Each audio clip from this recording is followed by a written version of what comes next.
Tracking storms as we head into the overnight hours. Now we have a line through Lakes Country, including Bemidji, the Mahnomen County area, and northern Becker County, all the way through the FM, and then they swirl back down into parts of northeast South Dakota. Just to let you know, our storm team keeping our eyes on the skies for you, and Eric Whitehill positioned out on these storms here, some moving into the FM area we're keeping our eyes on. Some significant hail potential from these cells. There is a severe thunderstorm warning here for the FM area. It does include Dilworth and northern and western reaches of Clay County. And just now getting ready to cross along the I-94 corridor near Castleton is a hail core right here. You can see it in pink. This is moving to the northeast at about 30 miles per hour. Also, a core of very heavy rain, and that's what we're getting at the studios here in South Fargo, moving to the north and east at about 35 miles per hour. And another little developing core of hail. We have gotten reports of hail in South Moorhead and now the Dilworth area as that little cell works its way through. Once this does, there's more storms down to the south of us that could pass right over the FM area. So some waterlogged conditions. So we take a look tonight. Here's a look at the hail size estimates. We have three distinct areas. Good news for the storm that's leaving the Maple River area and heading up toward the general vicinity of Castleton. The hail potential diminishing just a pinch, but it's still stout where you see the greens and that yellow pixel there.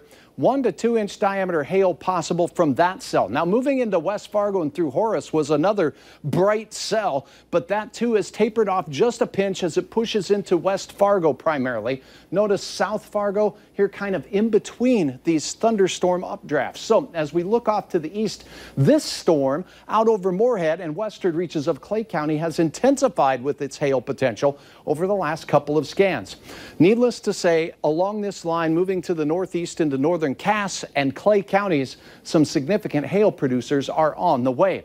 So we take a look at the slightly bigger picture. These cells stretch down to the northern Richland County area and in Lisbon, where we did have reports of 1 to 1.25 inch diameter hail, and in Cogswell, a report of 2.8 inch diameter hail from the cells that moved through that area. Now, southern parts of Richland County seeing storms moving in, and this line is moving to the east-northeast at about 35 miles per hour. It's moving into Traverse County right now, so Wheaton, you'll be seeing storms, as will Sisseton. And Sisseton, as we take a look at Lakes Country, we have some thunderstorm cells that are robust. The hail potential there up to 1/2 inch to 1 inch diameter hail from any one of these storms. But as a rule, most of the storms forming in Lakes Country have been a little weaker as far as hail potential goes. That being said, a severe thunderstorm watch remains in effect for many of our North Dakota, South Dakota border counties until the wee hours of the morning at 2 a.m. We could see storms later than that. Right now, 75 Fargo, 77 in Wahpeton, 79 in Fergus Falls, 69 in Jamestown. Here's the best area where we'll have the highest chance for some severe weather tonight, including that damaging wind and also hail. A live look right now from our Storm Team Skycam network here in South Fargo. A lot of heavy rain in South Fargo right now, but the good news is no huge hailstones here in South Fargo. 75 now at the airport. Moorhead has 73 degrees. And here's your hour-by-hour forecast as we take you from 10 o'clock until the overnight hours. This activity is expected to kind of continue moving east, but fade off a little bit, but that's not the case south of the border. And because of that, that risk of severe weather or strong storms will be throughout Lakes Country and our southern viewing area for much of the night. And then look out, storms, according to this model, expected to blossom out west. And as we go into the day tomorrow, these storms could be strong to severe with some hail threat, but gusty straight line winds and very heavy rain also a real risk. Those quickly move through the region as we go through the midday hour. Things calm down for a little bit. Temperatures rise from near 70 into the 80s for midday, and then a scorcher near 90 for southeast North Dakota. A little more comfortable up to the north where we're expecting 80 to 85 degrees. Once again, as we head into tomorrow night, some thunderstorms in the same general vicinity as where we're seeing them form tonight, and then another round possible overnight from the west. A lot of stormy weather here as we go through the next 24 hours. We rise and shine with thunderstorm chances through the morning, a little bit of a midday break, and then spotty to scattered. Thunderstorms tomorrow evening could once again be severe, particularly in the areas highlighted here from Fargo and Grand Forks down to Ellendale, Jamestown, and Valley City. The heat is on down in the Southern Valley as we'll see temperatures in southeast North Dakota kiss 90 degrees.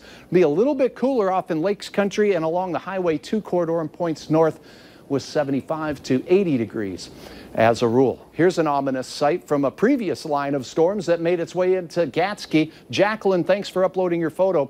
Numerous photos from tonight's storms in Lakes Country and here the FM area. Thank you for uploading your photos. The 4th of July, the morning could have storms. Right now it looks like a break midday with scattered thunderstorms on the evening of your 4th. Cooler to close out the work week, but the heat quickly returns Friday into Saturday as well, Mike, as our active weather pattern continues here across the valley. So we've been taking a look at the sky cam and all the lightning from above, but let's take a look at what we're seeing on the streets right now of Fargo. Look at this. This is right outside our parking lot just a moments ago. The rain is coming down, and the rain is coming down hard.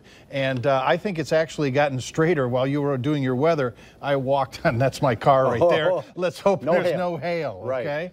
And your car at home, too. Hey, I want to pass along a new warning that was just issued while I was talking about the weather for tomorrow. But the central parts of Clay County now, that third hail core that was really blossoming over Moorhead, the National Weather Service issuing a severe thunderstorm warning for that storm that will be impacting the Highway 10 corridor and points north towards Ulen in the upcoming half hour to 45 minutes. The potential for 1 to 2 inch diameter hail and wind gusts as high as 60 miles per hour will be possible with that cluster of storms moving through our area, Mike. All right, let's take a break. Maybe we'll show you Skycam as we go to break and get you caught up on some other news, some sports, and certainly any more weather developments. Stick around.